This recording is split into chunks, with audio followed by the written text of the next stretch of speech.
In the scorching desert heat of Afghanistan, where mirages dance on the horizon and death lurks behind every ridge, a single bullet would shatter more than just its target. It would demolish decades of military tradition, rewrite the record books, and prove that sometimes the most unlikely hero comes in the most unexpected package. When General Morrison first laid eyes on Staff Sergeant Sarah Chun, barely 5 feet tall and weighing less than most soldiers' gear packs, he couldn't hide his smirk. Her Barrett .50 caliber rifle was nearly as tall as she was, and the idea that this petite woman could handle one of the military's most powerful weapons seemed almost comical to the grizzled veteran. But in the unforgiving mountains of the Hindu Kush, where Taliban fighters thought they were safe at impossible distances, Sarah was about to deliver a lesson that would echo through military history and change everything the general thought he knew about warfare, courage, and the deadly art of precision shooting. The sun hadn't yet crested the jagged peaks of the Spingar Mountains when Staff Sergeant Sarah Chun adjusted her position on the rocky outcrop, feeling the familiar weight of her Barrett M82, a 1.50 caliber rifle, settling against her shoulder. The weapon, weighing 32 pounds fully loaded, was a beast of engineering designed to reach out and touch targets at distances that would make most infantry soldiers shake their heads in disbelief. But for Sarah, this rifle had become an extension of her very being, a precision instrument that had saved countless lives over her 3 deployments in Afghanistan. The morning air carried the crisp bite of high altitude, even though the desert floor below would soon become a furnace under the relentless Afghan sun. Sarah's breath formed small clouds as she peered through her Leupold scope, scanning the distant ridgelines for any sign of movement. Her spotter, Corporal Mike Rodriguez, lay beside her with his high-powered binoculars, both of them part of a larger operation designed to clear Taliban fighters from a series of caves that had been launching attacks on coalition convoys. "Contact 11 o'clock, approximately 3,800 meters," Rodriguez whispered, his voice barely audible even in the morning stillness. 3, maybe 4 fighters moving along the ridge. Sarah shifted her rifle slightly, the bipod legs finding new purchase on the uneven stone surface. Through her scope, she could make out tiny figures moving with the confidence of men who believe themselves beyond the reach of any weapon. At nearly 2.5 miles away, they had every reason to feel secure. Most military engagements happened at distances measured in hundreds of meters, not thousands. Even the best sniper rifles in most armies struggled to maintain accuracy beyond 1,500 meters. But the Barrett .50 wasn't most rifles, and Sarah Chun wasn't most snipers. Born in a small farming town in Iowa, Sarah had grown up with firearms as tools rather than weapons. Her father, a Korean War veteran who had settled into civilian life as a corn farmer, taught her to shoot rabbits and coyotes that threatened their crops. By age 12, she could consistently hit a prairie dog at 300 yards with her father's old hunting rifle. What started as pest control evolved into competitive shooting, and by high school, Sarah was winning state championships and catching the attention of military recruiters. Her decision to enlist after graduation had surprised no one who knew her, but her choice to pursue sniper training raised eyebrows throughout the military community. The sniper program had only recently opened to women, and Sarah would be among the first to complete the grueling course.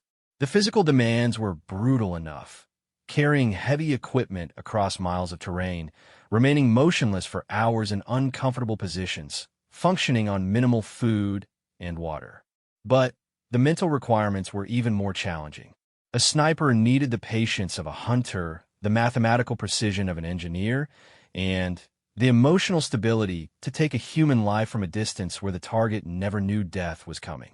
The instructors pushed every student to their breaking point and beyond, washing out more than half of each class. But Sarah possessed something that couldn't be taught, an almost supernatural ability to read wind, calculate bullet drop, and adjust for the dozens of variables that affected long-range shooting. Her first instructor, Master Sergeant Jackson, had been skeptical when the slight young woman first arrived at sniper school. At 5 feet 2 inches and barely 120 pounds, she looked more like a high school student than a future precision marksman. The Barrett rifle she would eventually carry was nearly as tall as she was and weighed more than a quarter of her body weight. But Jackson had learned over 20 years of military service not to judge soldiers by their appearance. "Chun," he had said during her first day of training, "I don't care if you're male, female, tall, short, or purple with pink polka dots. The only thing that matters out here is whether you can put lead on target when lives depend on it. Everything else is just noise." Sarah had nodded, understanding that she would need to prove herself not just once, but every single day. The other students, all male, watched her with expressions ranging from curiosity to outright skepticism. Some made quiet jokes about the military's diversity initiatives. Others wondered aloud whether standards had been lowered to accommodate female students. Sarah heard the whispers and chose to let her performance speak instead of her words. The first weeks of sniper school were designed to break students both physically and mentally. Long marches with full gear under the blazing Georgia sun. Hours spent in uncomfortable positions, maintaining perfect stillness while instructors tried to distract or disorient them. Mathematical calculations that had to be performed quickly and accurately while under pressure.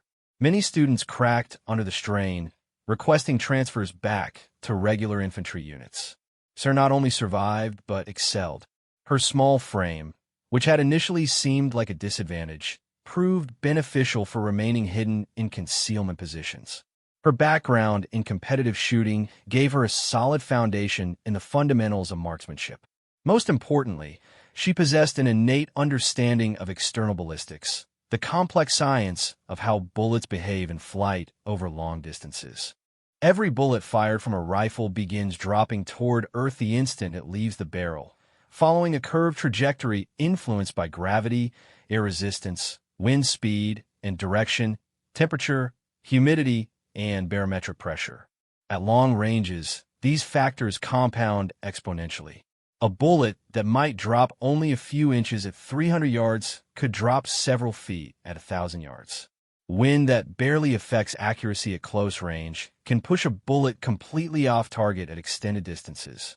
Sarah seemed to instinctively understand these relationships in ways that couldn't be fully explained or taught.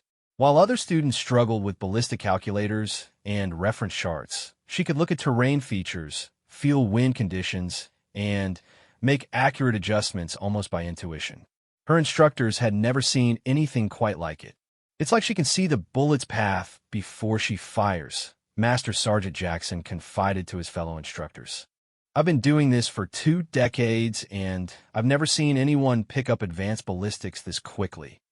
The culminating exercise of sniper school was a series of increasingly challenging shots at targets ranging from 600 to 1,200 meters. Students had to demonstrate proficiency with different rifles, various ammunition types, and multiple environmental conditions. The final test required hitting a series of targets at unknown distances while under simulated combat stress. Sarah not only passed, but set new course records for accuracy and speed. Her final shot, a perfect center hit on a target at 1,300 meters in a swirling crosswind, left even the most experienced instructors shaking their heads in amazement. She graduated at the top of her class and earned the coveted sniper badge that fewer than 2,000 soldiers wore at that time. Her first deployment to Afghanistan came 8 months later as part of a specialized reconnaissance unit tasked with providing overwatch for convoy operations and forward operating bases. The Taliban had adapted their tactics to avoid direct confrontation with superior American firepower, instead relying on improvised explosive devices, ambushes from long range, and hit-and-run attacks launched from positions they believed were beyond retaliation. Sarah's unit changed that equation dramatically. Operating from concealed positions on hilltops and ridgelines, she could engage targets at distances that Taliban fighters never imagined possible. Her first confirmed kill came during her second week in country. A Taliban commander who was directing mortar fire against a coalition outpost from what he thought was a safe distance of nearly 2,000 meters. Word of the new sniper quickly spread through both coalition forces and Taliban networks. American soldiers began referring to her as the Ghost for her ability to eliminate threats that seemed untouchable. Taliban fighters, superstitious by nature, started telling stories of a spirit that could kill from impossible distances. Some villages reported that fighters were refusing to operate in certain areas, fearful of the unseen sniper who could reach out and touch them from miles away. But it was during her second deployment that Sarah truly made her mark on military history. Her unit had been tasked with supporting a major offensive designed to clear Taliban forces from a series of interconnected cave systems in the mountains near the Pakistani border. Intelligence reports indicated that senior Taliban commanders were using the caves as a headquarters for planning attacks throughout the region. The operation required careful coordination between multiple units. Infantry soldiers who would clear the caves, helicopter pilots who would provide close air support, and snipers positioned on surrounding peaks to prevent enemy fighters from escaping or reinforcing the target area. Sarah and her spotter, Rodriguez, were assigned to the highest observation point, a rocky outcrop nearly 4,000 meters above sea level that provided commanding views of the entire valley. The position came with significant challenges. The thin air at high altitude affected both human performance and ballistic calculations. Bullets traveled differently in the reduced atmospheric density, following flatter trajectories, but also being more susceptible to wind drift. The extreme elevation also created temperature variations and unpredictable air currents that could throw off even the most carefully calculated shots. Sarah spent hours studying topographical maps and weather data, making precise calculations for the various engagement angles she might face. She zeroed her rifle at the new altitude, firing practice rounds at known distances to verify her ballistic data. The Barrett's powerful .50 BMG cartridges were specifically chosen for their ability to maintain accuracy at extreme ranges, but even these sophisticated rounds required careful adjustment for the unique conditions. The Taliban fighters they were hunting had grown confident in their mountain stronghold. For months, they had launched attacks against coalition forces with virtual impunity, disappearing into the labyrinthine cave system whenever pursuit arrived. They had established observation posts on distant ridgelines, positions that allowed them to spot approaching coalition forces from miles away, while remaining safely beyond the range of return fire. Or so they thought. As Sarah settled into her firing position that morning, she knew this operation would test every skill she had developed over years of training and combat experience. The targets she might engage were at distances that pushed the absolute limits of her equipment and abilities. A successful shot would require perfect calculations, ideal conditions, and more than a little luck. A miss could compromise the entire operation and potentially cost American lives. But Sarah Chun had never been one to back down from a challenge. As she peered through her scope at the distant figures moving along the ridge, she began the complex mental calculations that would determine whether justice would be served from nearly 2.5 miles away.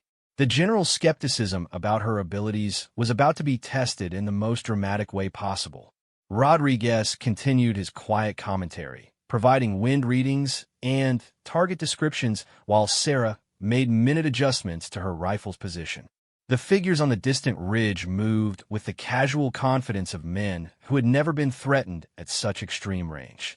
They had no idea that death was watching them through a high-powered scope, calculating their fate with mathematical precision. The morning sun climbed higher, and Sarah knew their window of opportunity was narrowing. Soon, the heat would create atmospheric disturbances that would make accurate long-range shooting nearly impossible. If she was going to take this shot, it had to be soon. She took a deep breath, settled her cheek against the rifle stock, and began the final calculations that would either make history or serve as another reminder of the cruel mathematics of warfare. In the thin mountain air, with the weight of expectation pressing down like the atmosphere itself, Staff Sergeant Sarah Chun prepared to attempt a shot that would challenge everything anyone thought they knew about the limits of human marksmanship. The command post buzzed with nervous energy as General Harrison Morrison reviewed the tactical situation unfolding in the mountains. At 58 years old, Morrison had seen more combat than most soldiers could imagine, from the streets of Mogadishu to the desert storms of Iraq, and now the treacherous peaks of Afghanistan. His weathered face bore the marks of 3 decades in uniform, and his reputation for tactical brilliance had earned him command of one of the most critical sectors in the war-torn country. But this morning, Morrison found himself questioning a decision that went against every instinct he had developed over his long military career. The operation to clear the Taliban cave complex required precise coordination and flawless execution. Lives hung in the balance, and success depended on every element working exactly as planned. Yet he had been forced to rely on what he considered an untested variable, a female sniper whose credentials looked impressive on paper, but whose real-world performance remained largely unknown to him. Morrison had served in an era when women in combat roles were rare, and female snipers were virtually non-existent. His experience with precision marksmen had been built around soldiers like Master Sergeant Williams, a grizzled veteran who stood 6 feet 4 inches tall and could carry his 50-pound rifle setup across 20 miles of rough terrain without breaking a sweat. Williams had been Morrison's go-to sniper for the past 2 years, accumulating an impressive record of successful engagements and becoming something of a legend among the troops. But Williams had been wounded in an IED attack 3 weeks earlier, and his replacement was someone Morrison had never worked with before. Staff Sergeant Sarah Chin's personnel file read like something out of a recruiting poster. Top of her sniper class, multiple commendations, an impressive kill record from previous deployments. But when Morrison first met her at the pre-operation briefing, he couldn't hide his skepticism. "This is our primary overwatch," he had muttered to his operations officer, Major Peterson, as they watched Sarah adjusting her equipment. "She looks like she's barely out of high school." Peterson, who had worked with Sarah during planning sessions, tried to reassure his commander. "Sir, her reputation precedes her. The units she supported give her nothing but praise. They call her the Ghost for a reason." Morrison remained unconvinced. Military nicknames were often more about personality than performance, and he had seen plenty of soldiers with impressive reputations who crumbled under real pressure. This operation was too important to rely on unproven assets, regardless of their supposed credentials.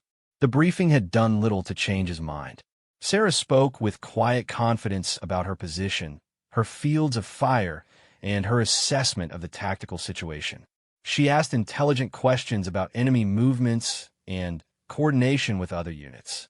But Morrison kept returning to the same fundamental concern. How could someone so small and seemingly fragile handle the physical and mental demands of precision shooting in combat? "Sergeant Chun," Morrison had interrupted during her portion of the briefing, "what's the furthest confirmed kill you've made in combat?"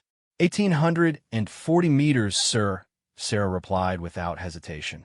"Taliban mortar team operating against FOB Richardson last year." Morrison nodded, grudgingly impressed by the distance, but still skeptical. "And you're confident you can provide effective overwatch for this operation? The target area extends well beyond 2,000 meters from your position." "Yes, sir. I've studied the terrain and calculated ballistics for engagements out to 4,000 meters. Weather conditions should remain stable through the operation window." For 1,000 meters, Morrison had to suppress a scoff. He had worked with some of the best snipers in the military, and even they considered shots beyond 2,500 meters to be extremely challenging under ideal conditions. The notion that this slight woman could effectively engage targets at nearly 2.5 miles seemed almost absurd. But the operation plan was set, and Morrison had no viable alternatives.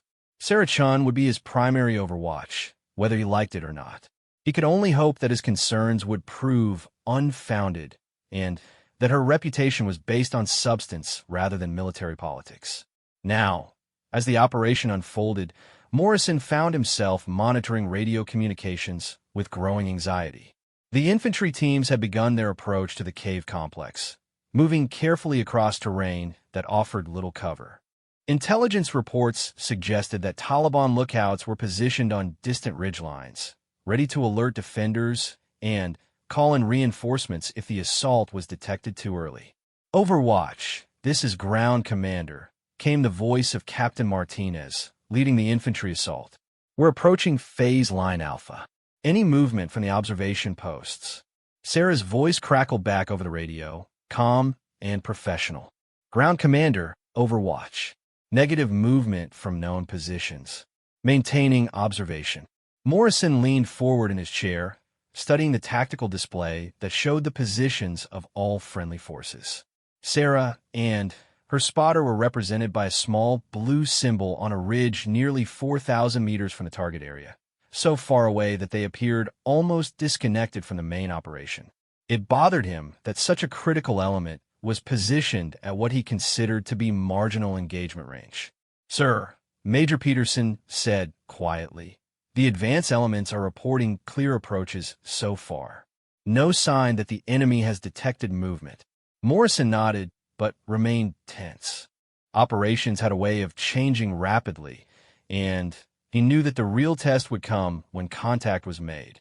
Once shooting started, everything would depend on split-second decisions and flawless execution. He found himself wishing again that Master Sergeant Williams was on that ridge instead of recovering in a military hospital in Germany.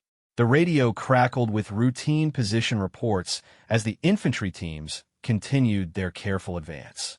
Morrison had planned the operation to minimize exposure to enemy fire, using natural terrain features and carefully timed movements to keep his soldiers as safe as possible. But he knew that no plan survived contact with the enemy unchanged, and flexibility would be crucial once the shooting started. Overwatch, ground commander, Martinez's voice carried a new note of urgency. We have possible movement on Ridge 7. Can you confirm? Morrison tensed, knowing that Ridge 7 was one of the most distant observation posts, positioned at the extreme range of conventional weapons. If Taliban spotters there detected the advancing infantry, they could compromise the entire operation by alerting defenders in the cave complex. Ground commander, Overwatch, confirming movement on Ridge 7. Count 4 individuals appear to be setting up observation equipment. Range is 3,800 meters. Morrison felt his stomach tighten.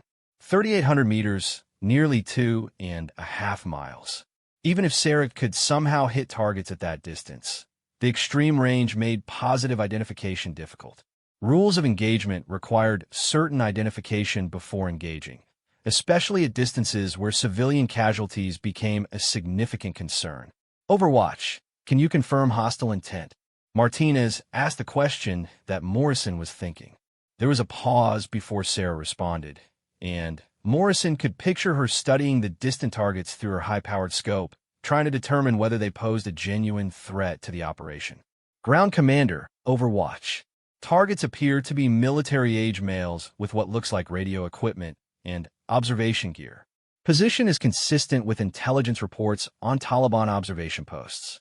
However, positive identification is difficult at this range. Morrison grabbed his radio handset, deciding to take direct control of the situation. Overwatch, this is actual.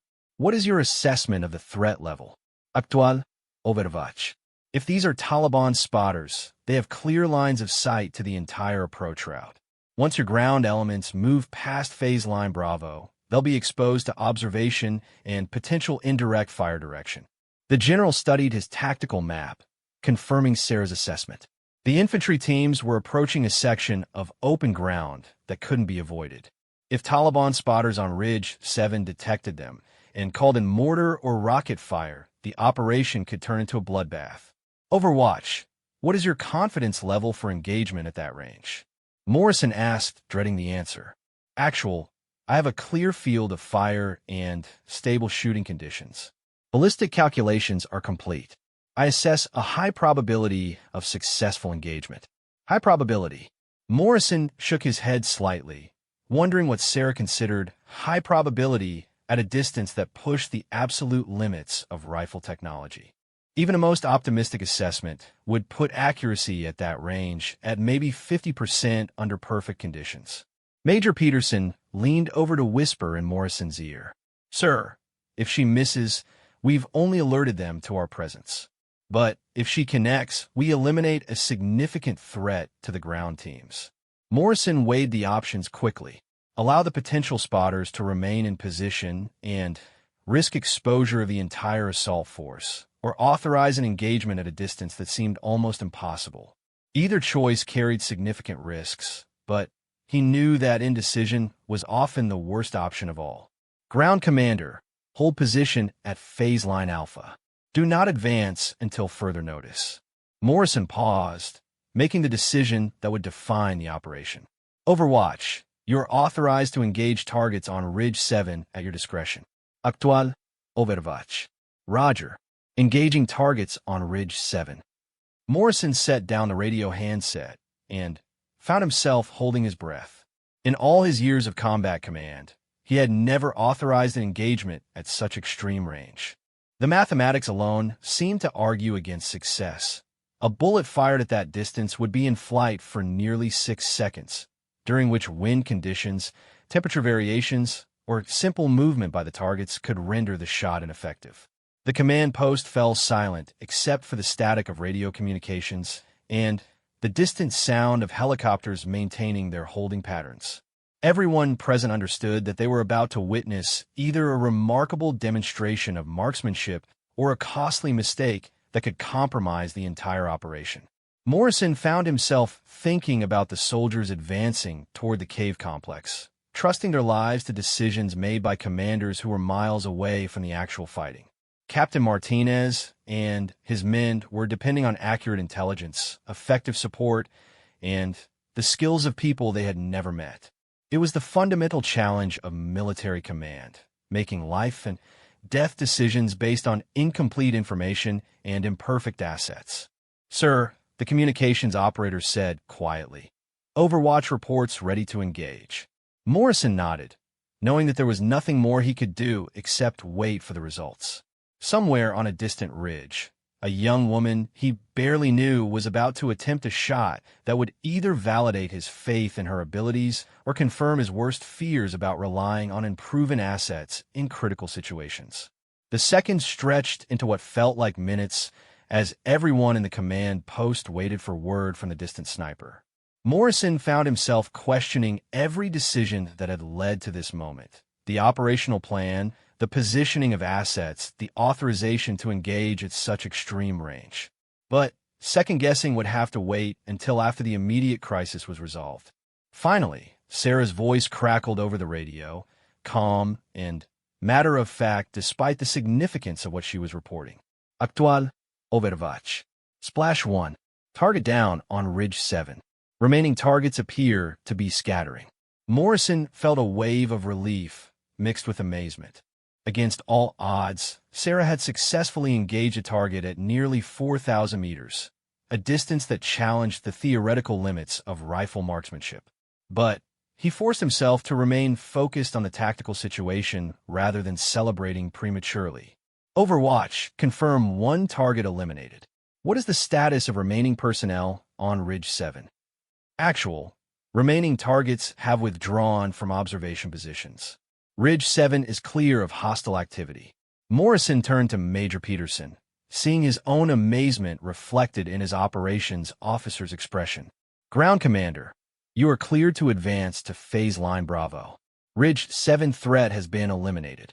As the infantry teams resumed their careful advance toward the cave complex, Morrison found himself reassessing everything he thought he knew about modern warfare and the capabilities of his soldiers.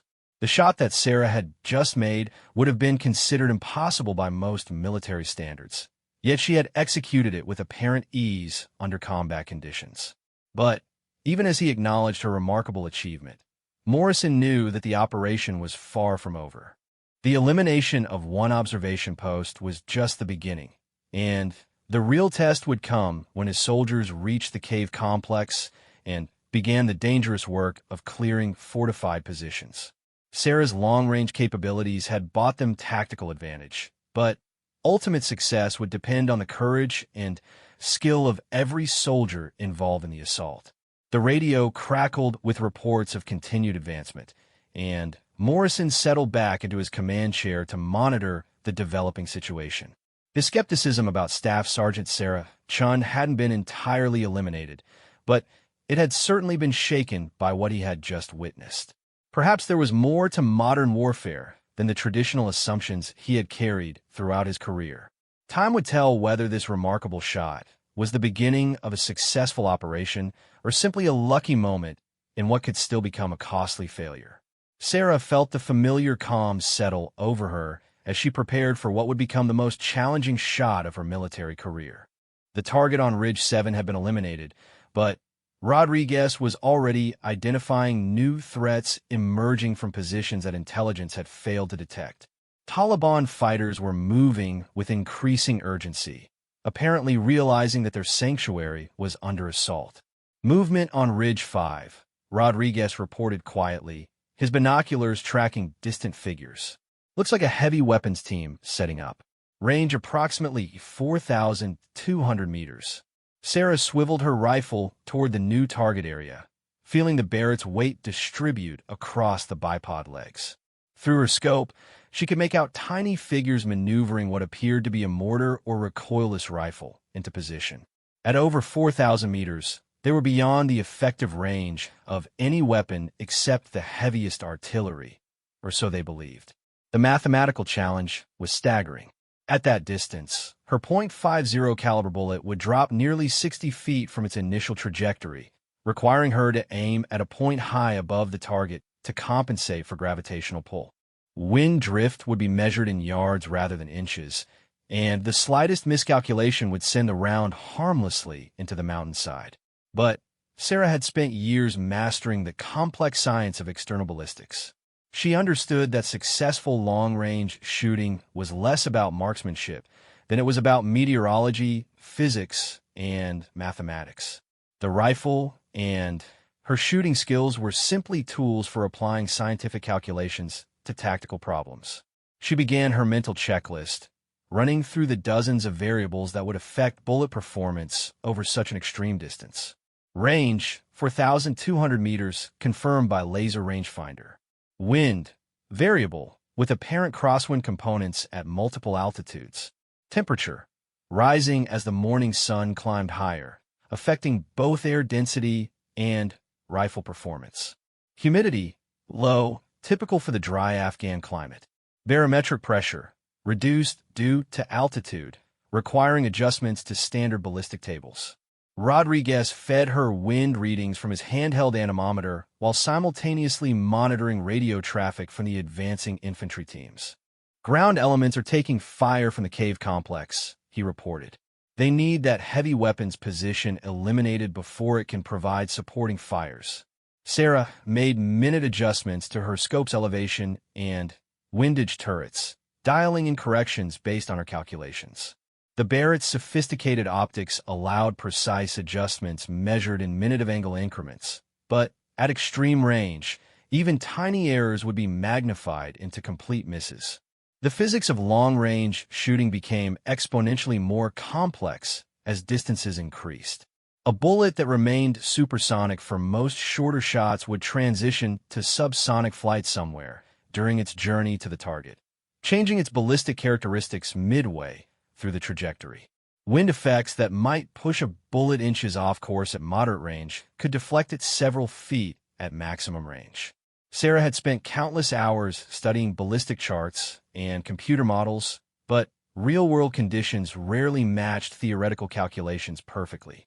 Variations in ammunition, barrel temperature, atmospheric conditions, and dozens of other factors meant that even the most precise calculations were educated estimates rather than certainties. Through her scope, she watched the Taliban fighters working to establish their firing position. They moved with the confidence of men who had operated from these positions before, probably directing mortar fire against coalition convoys traveling the valleys below. The rocky outcropping they had chosen provided excellent protection from return fire, or would have if return fire were coming from conventional ranges. Target is stationary, Rodriguez reported. Wind is holding steady at approximately 8 miles per hour, quartering from the left. Sarah took a deep breath and settled into her shooting position, feeling the familiar alignment of her body, rifle, and optics that preceded every precision shot. Her left hand supported the rifle's forestock while her right hand gripped the pistol grip with just enough pressure to maintain control without inducing tremor. Her shooting, I found the perfect sight picture through the scope, while her non-shooting, I remained open to maintain peripheral awareness. The crosshairs settled on what she calculated to be the correct aiming point, several feet above and to the right of the actual target to compensate for bullet drop and wind drift. At this distance, she was essentially shooting at empty air and trusting ballistic science to guide her bullet to its intended destination. The trigger on the Barrett required a steady, straight-back pull to avoid disturbing the rifle's alignment. Sarah began applying pressure gradually, feeling the mechanism's resistance as the sear approached its breaking point. Her breathing slowed to the deep, regular rhythm that allowed maximum stability and control. The rifle fired with its characteristic thunderous report, sending a .50 caliber bullet downrange at over 2,700 feet per second. The massive recoil pushed the Barrett firmly into Sarah's shoulder, but her shooting position absorbed the impact without disturbing her sight picture. She maintained her cheek welled against the stock, watching through her scope for signs of impact. At maximum range, spotting hits or misses became extremely difficult. The bullet's flight time of over 6 seconds meant that targets might move, and the distance made visual confirmation challenging even with high-powered optics. Sarah had learned to look for secondary indicators, dust clouds from bullet impact, changes in target behavior, or movement patterns that suggested successful engagement. Rodriguez watched through his binoculars, counting off the seconds until impact. 5, 4, 3, 2, 1. A small puff of dust appeared near the Taliban position, but it was impossible to determine from visual observation whether the shot had been successful. The fighters on Ridge 5 continued their activities, apparently unaware that they had been engaged from nearly 2.5 miles away. Possible miss, Sarah reported calmly, already calculating adjustments for a follow-up shot. At extreme range, first-round hits were rare even for the most skilled marksmen. The key was making rapid corrections based on observed results and environmental changes. But before she could fire again, Rodriguez reported new activity through his binoculars. Wait, I see movement. Looks like one target is down, others are taking cover. Sarah maintained her sight picture, ready to engage again if necessary. The elimination of one fighter from a heavy weapons team might not neutralize the entire threat, but it would certainly disrupt their operations and buy time for the advancing infantry. Ground Commander, Overwatch, she radioed to Captain Martinez. Heavy weapons position on Ridge 5 has been engaged. One target eliminated, others scattered. Position appears neutralized for now. Martinez's voice carried obvious relief. Overwatch, Ground Commander. Outstanding work. Continue monitoring that position while we advance on the primary objective. Sarah settled back into observation mode, scanning for new threats while Rodriguez maintained communication with the command post. The success of her extreme-range engagements was beginning to affect Taliban tactics. Instead of operating from fixed positions with impunity, enemy fighters were being forced to move frequently and keep low profiles. But the psychological impact extended beyond immediate tactical considerations. Taliban fighters had grown accustomed to operating at distances they considered safe from coalition weapons. The realization that death could reach them from impossible ranges was creating uncertainty and fear that affected their decision-making and operational effectiveness. General Morrison's voice crackled over the radio, directed specifically at Sarah's position. Overwatch, this is actual. I need your assessment of remaining threats to the ground assault. Sarah swept her scope across the visible ridge lines, cataloging potential positions and known Taliban activity. Actual, I have visual on multiple positions that could pose threats to ground elements. Ridge 3 shows possible movement at approximately 3,500 meters. Ridge 6 has confirmed structures that could conceal heavy weapons at 3,800 meters. Weather conditions remained stable for long-range engagement. There was a pause before Morrison responded, and Sarah could sense the general's internal struggle between tactical necessity and skepticism about her capabilities. Overwatch. You are authorized to engage threats at your discretion. Ground elements are depending on your overwatch. The weight of that responsibility settled on Sarah's shoulders. Soldiers were advancing into danger, trusting that she could eliminate threats before they could inflict casualties on American forces. The extreme ranges involved meant that margin for error was virtually non-existent. A missed shot might not just fail to neutralize a threat, it might alert enemy fighters to take better concealment. Rodriguez identified the next priority target, a group of fighters on Ridge 3 who appeared to be setting up what looked like a rocket-propelled grenade launcher.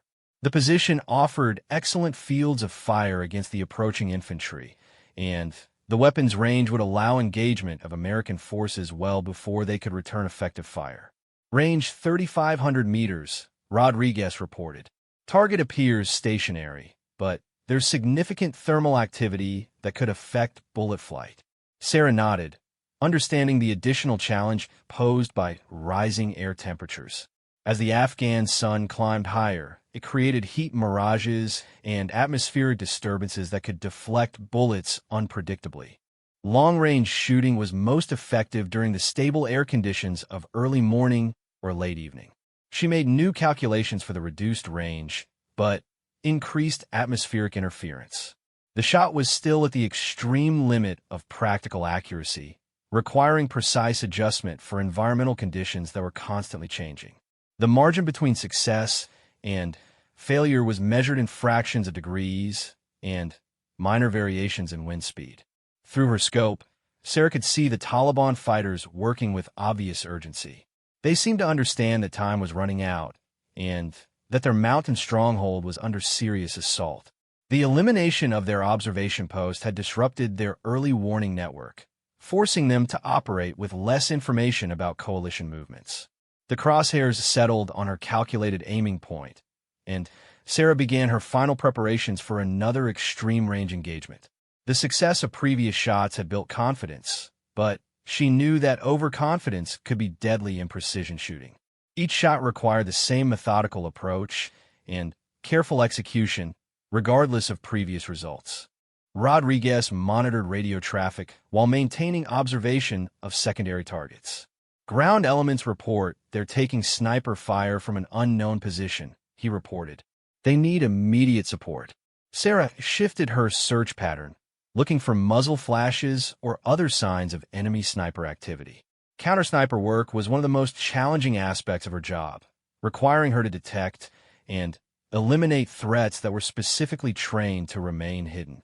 Enemy snipers understood cover and concealment as well as she did, making them extremely difficult targets.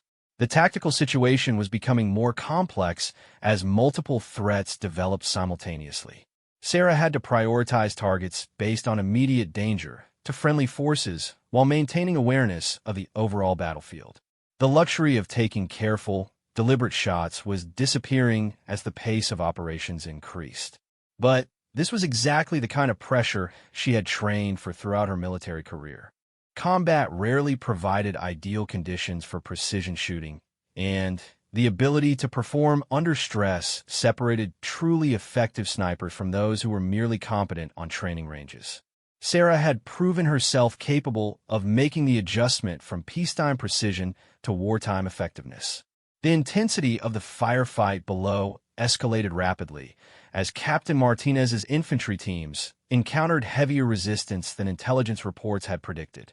What was supposed to be a methodical clearing operation had evolved into a complex battle involving multiple enemy positions, some of which had remained completely undetected until American soldiers came under fire. Overwatch, Ground Commander, we're taking effective fire from multiple positions. I need immediate support on any targets you can identify. Martinez's voice carried the strain of a leader whose carefully planned operation was threatening to spiral beyond control. Sarah swept her scope across the ridgelines with renewed urgency, searching for muzzle flashes, movement, or any other indicators of enemy positions. The Taliban fighters had clearly prepared for this assault more thoroughly than coalition intelligence had realized, establishing interlocking fields of fire and fallback positions that allowed them to maintain pressure on advancing American forces. Rodriguez worked frantically with his range-finding equipment and communications gear, trying to coordinate target identification with the increasingly chaotic reports coming from multiple ground units. I've got possible sniper position on Ridge 4, approximately 2,000 meters. No visual confirmation of personnel, but the position has clear lines of sight to ground elements. 2,000 meters was still an extremely challenging shot, but significantly closer than the previous engagements. Sarah adjusted her scope and began calculating ballistics for the new range, grateful that the reduced distance would improve her probability of success while still requiring precise shooting skills. Through her optics, she could see the rocky outcropping that Rodriguez had identified. The position was well chosen from a tactical perspective, excellent concealment, multiple escape routes, and commanding views of the valley where American soldiers were advancing. If a Taliban sniper was operating from that location, eliminating the threat was critical to the success of the ground assault. But positive identification remained challenging. At nearly 2 miles, distinguishing between armed fighters and civilian observers was difficult even with high-powered optics. Rules of engagement required reasonable certainty that targets posed genuine threats before lethal force could be authorized. Ground Commander, can you provide more specific information about the direction of sniper fire? Sarah radioed, hoping to correlate incoming rounds with suspected positions. Overwatch, shots are coming from our northeast, elevation above our position. We've had 2 wounded already, and we can't advance without neutralizing this threat.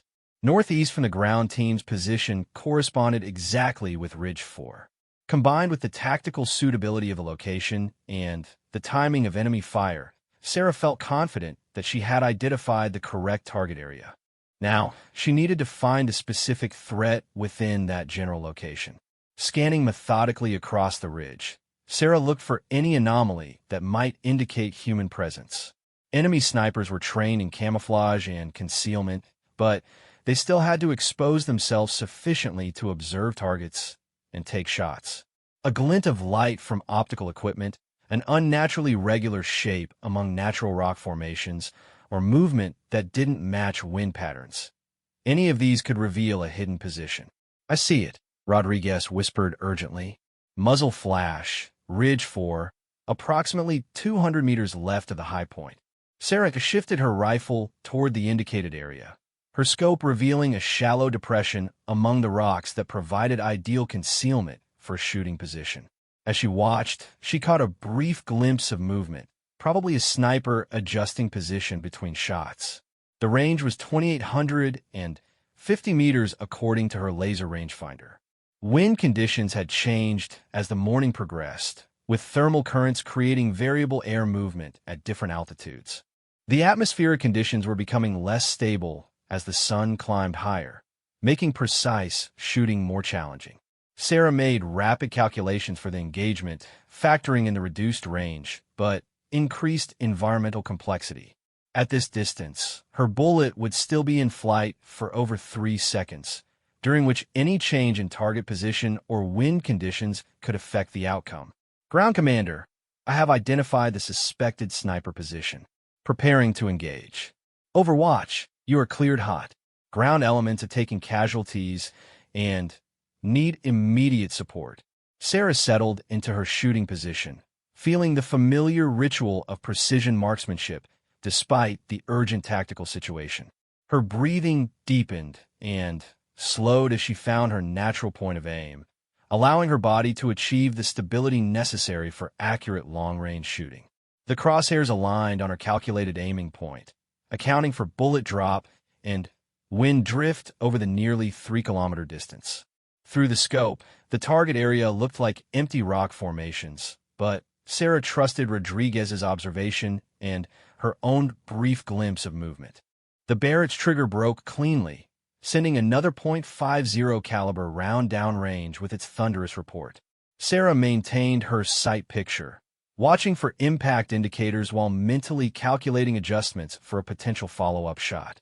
Rodriguez counted down the flight time while monitoring the target area through his binoculars. 3, 2, 1 impact.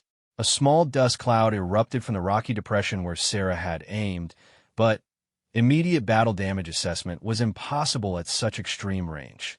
The true test would be whether the incoming sniper fire directed at American ground forces ceased. For several tense minutes, Sarah and Rodriguez monitored both the target area and radio communications from the ground teams. The silence stretched as everyone waited to determine whether the threat had been eliminated. Finally, Martinez's voice broke the tension. Overwatch, ground commander. Sniper fire has ceased from the northeast position. We are continuing our advance. Outstanding shooting. Sarah felt a wave of relief, but forced herself to remain focused on the developing tactical situation. Eliminating one threat was progress, but the overall battle was far from over. Additional enemy positions remained active, and the ground assault still faced significant challenges before the cave complex could be secured. General Morrison's voice crackled over the command frequency, directed at Sarah's position. Overwatch, this is actual. I'm monitoring reports of your engagements. What is your ammunition status and capability for continued Overwatch? Sarah checked her remaining .50 caliber rounds, counting the heavy cartridges in her available magazines. Extended long-range shooting consumed ammunition quickly, especially when follow-up shots might be necessary to confirm target elimination. Actual, I have sufficient ammunition for continued operations. Rifle is functioning normally, and environmental conditions remain acceptable for long-range engagement. Morrison paused before responding, and Sarah could sense the general's continued amazement at the ranges and accuracy she was demonstrating. Roger, Overwatch. Continue providing support as needed. Ground commander has priority for target designation. The tactical radio net buzzed with reports as the multifaceted battle continued to develop. Infantry teams reported clearing the first series of cave entrances while helicopter gunships provided close air support against Taliban fighters attempting to escape through alternate routes. The coordinated operation was achieving its objectives, but at a higher cost in ammunition and time than originally planned. Rodriguez identified another potential threat developing on a distant ridgeline. Possible mortar position, Ridge 8, range approximately 4,500 meters. I can see personnel movement and what looks like equipment setup. 4,500 meters, nearly 3 miles. Even for Sarah, this represented the absolute maximum range for effective rifle fire. At that distance, atmospheric conditions, minute variations in ammunition performance, and the theoretical limits of rifle accuracy all combined to make successful engagement extremely challenging. But the tactical situation demanded consideration of the shot. If Taliban fighters were establishing a mortar position at that range, they would be able to deliver indirect fire against American forces throughout the valley while remaining safely beyond the reach of return fire from conventional weapons. Sarah began the complex ballistic calculations for what would be the longest shot of her military career. At 4,500 meters, her bullet would drop nearly 100 feet from its initial trajectory and be in flight for over 7 seconds. Wind drift could measure in tens of meters, and the slightest error in calculation would result in a complete miss. The mathematical challenge was staggering. Standard military ballistic tables didn't even include data for such extreme ranges, requiring Sarah to extrapolate from known performance characteristics and apply advanced ballistic theory to real-world shooting conditions. Rodriguez fed her environmental data while continuing to observe the suspected target area. Wind appears variable, with thermal activity affecting air currents at multiple altitudes. Target area is partially obscured by heat shimmer. Heat shimmer, the visual distortion caused by rising air currents, was one of the most challenging conditions for long-range shooting. It made precise target identification difficult, and could deflect bullets unpredictably as they pass through layers of air at different temperatures. Sarah studied the target area through her scope, trying to determine whether an engagement at such extreme range was tactically justified and practically achievable. The potential consequences of both success and failure weighed heavily on her decision-making process. A successful shot would eliminate a significant threat and demonstrate capabilities that could revolutionize long-range warfare. A miss would expend valuable ammunition and potentially alert enemy fighters to modify their tactics or relocate to positions that offered better concealment. Ground Commander, this is Overwatch. I have a possible indirect fire threat at extreme range. Request guidance on engagement authorization. Martinez responded immediately, the stress evident in his voice. Overwatch, if you can eliminate indirect fire threats, we need that support. We're still taking fire from multiple positions, and mortar attacks could be devastating. General Morrison's voice joined the conversation. Overwatch, this is actual. What is your assessment of success probability at that range? Sarah considered the question carefully, weighing her extensive training and combat experience against the unprecedented challenges of the shot she was contemplating. Actual, the range is at the theoretical limit of rifle effectiveness. Environmental conditions are marginal but acceptable. I assess a reasonable probability of successful engagement. There was a long pause before Morrison responded, and Sarah could imagine the general weighing the tactical benefits against the risks of authorizing an engagement at such extreme range. Overwatch, you are authorized to engage at your discretion. Use your best judgment. Sarah settled into her final preparations for what would become either a historic demonstration of marksmanship or a reminder of the limitations of conventional small arms in modern warfare. The weight of expectation from ground forces, command elements, and her own professional reputation focused her attention on the complex calculations required for success. Through her scope, the target area appeared impossibly distant, shimmering in the heat currents rising from the sun-baked mountainsides. The Taliban fighters moving in that distant location had no concept that death might be reaching toward them from nearly 3 miles away, traveling faster than sound itself. The moment of truth had arrived. Sarah Chun stared through her scope at a target so distant it seemed to exist in another world entirely. At 4,500 meters, nearly 3 miles, the Taliban fighters setting up their mortar position appeared as tiny specks against the rocky landscape, visible only because of the powerful magnification of her advanced optic system. Every variable that could affect long-range shooting was now amplified to its maximum potential impact. The bullet would be in flight for over 7 seconds, during which Earth's rotation would actually affect its path, a consideration that existed only at the most extreme ranges of rifle fire. Air density variations at different altitudes would alter the projectile's trajectory multiple times during its journey. Wind conditions that might barely influence a shot at normal ranges could now push her bullet dozens of meters off course. Sarah had spent the last several minutes creating what amounted to a three-dimensional mathematical model in her mind, accounting for gravitational drop, wind drift at multiple altitudes, temperature gradients, humidity variations, and even the Coriolis effect caused by planetary rotation. The calculations pushed beyond standard military training into the realm of advanced physics and aerospace ballistics. Final wind reading, she asked Rodriguez quietly, her voice steady despite the magnitude of the shot she was attempting. Rodriguez checked his handheld weather instruments one more time, knowing that atmospheric conditions could change significantly in the minutes since their last measurement. Variable winds, primary component 8 to 12 miles per hour from the southwest. Thermal activity is increasing with solar heating. Sarah made final adjustments to her scope's turrets, clicking in corrections that represented her best estimate of the dozens of variables affecting bullet flight over such an extreme distance. At this range, she was essentially firing at empty air and trusting advanced ballistic science to guide her projectile to its intended destination. Through the radio headset, she could hear the ongoing firefight in the valley below. American soldiers were advancing methodically through the cave complex, but they continued to face resistance from multiple directions. The mortar position she was attempting to engage represented a significant threat.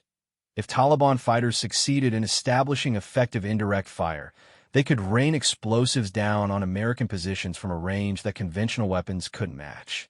General Morrison's voice crackled over the command frequency, addressed to all units involved in the operation. All elements, this is actual. Time is becoming a factor.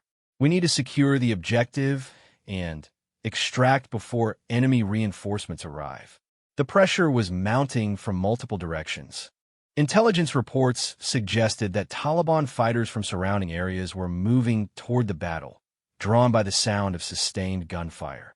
Coalition forces needed to complete their mission and withdraw before becoming outnumbered and surrounded in terrain that favored defensive operations. Sarah understood that this shot represented more than just tactical necessity.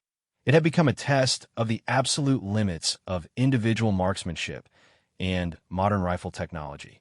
Success would validate years of training and demonstrate capabilities that could influence military doctrine for decades to come. Failure would serve as a humbling reminder that some challenges remained beyond human achievement, even with the most advanced equipment available. She settled into her final shooting position, feeling the familiar alignment of body, weapon, and optics that preceded every precision shot. But nothing about this engagement was familiar. The range exceeded anything she had attempted in combat, and the environmental conditions pushed every aspect of long-range shooting to its theoretical maximum. The Barrett M82A1 rifle had been designed specifically for extreme-range engagements, using powerful .50 BMG ammunition that retained energy and accuracy far beyond conventional rifle cartridges. The massive projectile weighed nearly 2 ounces and traveled at over 2,700 feet per second when it left the barrel. But even this sophisticated system was being challenged by the distance Sarah was attempting to cover. Through her scope, she could see the heat shimmer rising from sun-baked rocks, creating optical distortion that made precise aim even more difficult.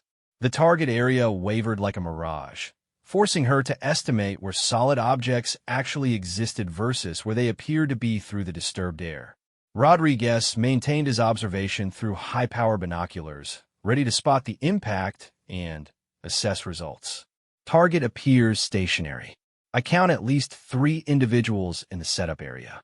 Sarah's crosshairs settled on what she calculated to be the correct aiming point, nearly 20 feet above and several feet to the right of where the targets actually appeared in her scope.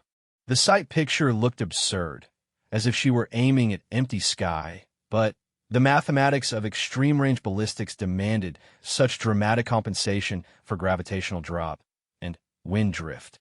Her breathing slowed to the deep, rhythmic pattern that provided maximum stability for precision shooting.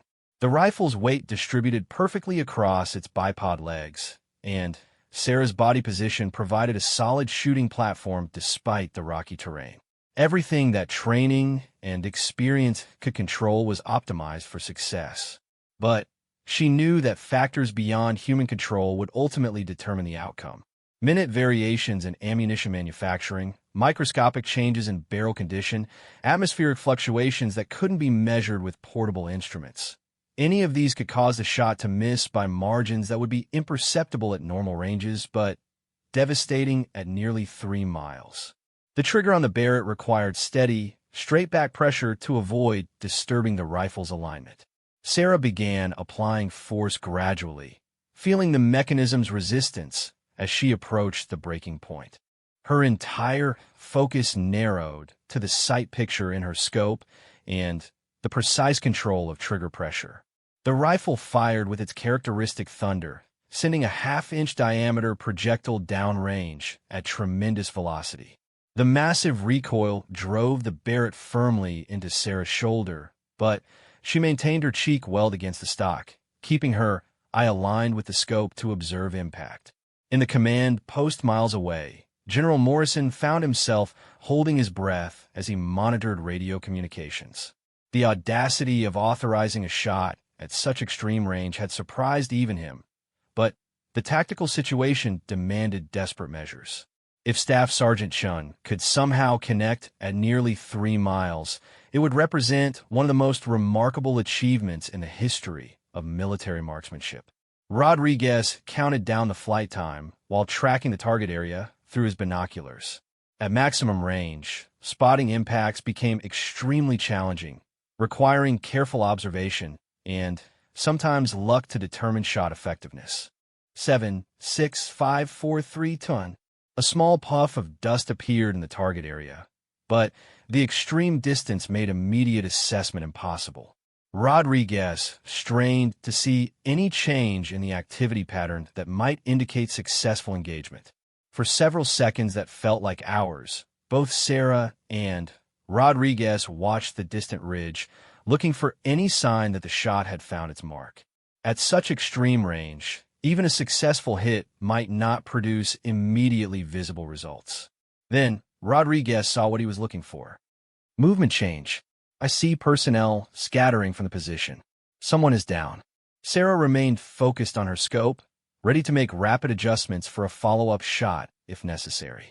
But, as she watched, the organized activity around the mortar position dissolved into apparent chaos, with figures moving away from the equipment and taking cover among the rocks. Ground Commander, Overwatch, Sarah radioed calmly. Mortar position on Ridge 8 has been engaged. Target appears neutralized. Personnel are scattering from the position. Martinez's voice carried obvious amazement. Overwatch, Ground Commander. Did you just hit a target at over 4 kilometers? Affirmative, Ground Commander. Threat appears eliminated.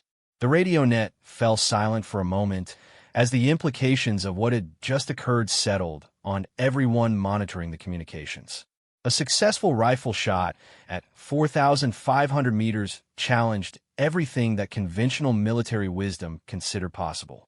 General Morrison's voice broke the silence, carrying a tone that Sarah had never heard before, a mixture of amazement, respect, and perhaps a hint of apology for his earlier skepticism. Overwatch, this is actual. Outstanding shooting. I believe you may have just set a new record. Sarah remained focused on her mission, scanning for additional threats while the ground assault continued. But she understood that the shot she had just made would be analyzed and discussed for years to come, potentially changing how military leaders thought about the capabilities of precision marksmen. The firefight in the valley began to wind down as Taliban resistance crumbled under the coordinated assault. With their observation posts eliminated, heavy weapons positions neutralized, and mortar support destroyed, the remaining fighters found themselves outgunned and surrounded. Most began withdrawing through the complex cave system, abandoning their equipment, and seeking escape routes toward the Pakistani border. Captain Martinez reported successful clearing of the primary cave complex, with significant quantities of weapons, ammunition, and intelligence materials captured. The mission that had begun with such uncertainty was concluding as a tactical success, though at a higher cost in time and resources than originally planned. As helicopter extraction teams prepared to evacuate coalition forces from the area, Sarah began the methodical process of cleaning and securing her equipment. The Barrett rifle had performed flawlessly throughout the operation, delivering precision fire at ranges that tested the absolute limits of its design capabilities. Rodriguez helped pack their gear while monitoring radio traffic for the extraction schedule. You know that shot's going to be talked about for decades, he said quietly. 4.5 kilometers. I don't think anyone has ever confirmed a kill at that range before. Sarah nodded, understanding the significance, but remaining focused on immediate responsibilities. Combat records were important for military history, but her primary concern was always mission accomplishment and the safety of American soldiers. The remarkable shooting had served its tactical purpose, eliminating threats and supporting the ground assault, which was ultimately more important than any personal achievement. General Morrison requested a personal debrief with Sarah during the extraction phase, wanted to understand exactly how she had accomplished shots that seemed to defy military conventional wisdom. His initial skepticism had been completely replaced by professional curiosity and genuine respect for capabilities he had never imagined possible. "Sergeant Shun," Morrison said as they met at the helicopter landing zone, "I owe you an apology. I questioned whether you could provide effective overwatch for this operation, and you've exceeded every expectation I had about long-range marksmanship." Sarah stood at attention, maintaining military protocol despite the informal setting. "No apology necessary, sir. Skepticism about extreme-range shooting is understandable. Most people haven't had the opportunity to see what modern equipment and training can accomplish under the right conditions." Morrison shook his head, still processing what he had witnessed. "What you accomplished today is going to change how we think about sniper employment and capabilities. That final shot, 4.5 kilometers, is that something you could repeat under similar conditions?" Sarah considered the question carefully, weighing her experience against the unique circumstances that had made the shot possible. "Sir, long-range shooting at those distances depends on numerous variables that can't always be controlled. The environmental conditions today were near optimal, the target was stationary, and I had excellent observation support. Under similar conditions, I would expect a reasonable probability of success." "Reasonable probability," Morrison repeated, shaking his head at what qualified as reasonable in Sarah's assessment. "Sergeant, I think you may have just redefined what's possible in modern warfare." As the helicopters lifted off from the landing zone, carrying the assault force back to their forward operating base, Sarah looked out at the mountainous terrain where she had just made military history. The ridgelines that had seemed so distant and untouchable now appeared somehow smaller, more manageable. The operation had been a complete success, with objectives secured and American casualties kept to a minimum. But Sarah knew that the implications extended far beyond this single engagement. Military planners would study her shooting performance, ballistics experts would analyze the technical aspects, and training programs would be modified to incorporate lessons learned. Most importantly, soldiers in future operations would have greater confidence in their ability to engage threats at previously impossible ranges, potentially saving lives and changing tactical approaches to long-range warfare. The general's initial skepticism had been transformed into advocacy for expanded precision shooting capabilities and resources. As the helicopter flew through the mountain valleys toward base, Sarah reflected on the unique combination of training, equipment conditions, and opportunity that had made the day's achievements possible. She had pushed the absolute limits of rifle marksmanship, but knew that continued advancement would require ongoing development in technology, training methods, and tactical employment. The Barrett .50 caliber rifle that had seemed almost too large for a small frame had proven to be the perfect tool for extreme-range precision work. Combined with years of training, combat experience, and favorable environmental conditions, it had delivered performance that exceeded even optimistic expectations. General Morrison spent the flight back composing reports that would document the operation and highlight the remarkable marksmanship achievements that had contributed to its success. He knew that Sarah's shooting would be studied and discussed throughout the military community, potentially influencing doctrine and equipment development for years to come. The young woman who had seemed so unlikely for precision shooting had demonstrated capabilities that redefined what military leaders thought possible with individual weapon systems. Her quiet confidence and professional competence had earned the respect of everyone who witnessed her performance, transforming skepticism into admiration and changing perceptions about gender, size, and capability in combat roles. As the helicopters approached their base, Sarah was already thinking about equipment maintenance, after-action reports, and preparation for future operations. The remarkable shooting had been satisfying professionally, but her focus remained on mission readiness and supporting fellow soldiers in whatever challenges lay ahead. The general who had once scoffed at her Barrett .50 would become one of her strongest advocates, ensuring that her capabilities were properly utilized and that other snipers received training opportunities to develop similar skills. The operation that had begun with skepticism concluded with transformation, changing minds and expanding possibilities for precision warfare in the modern military.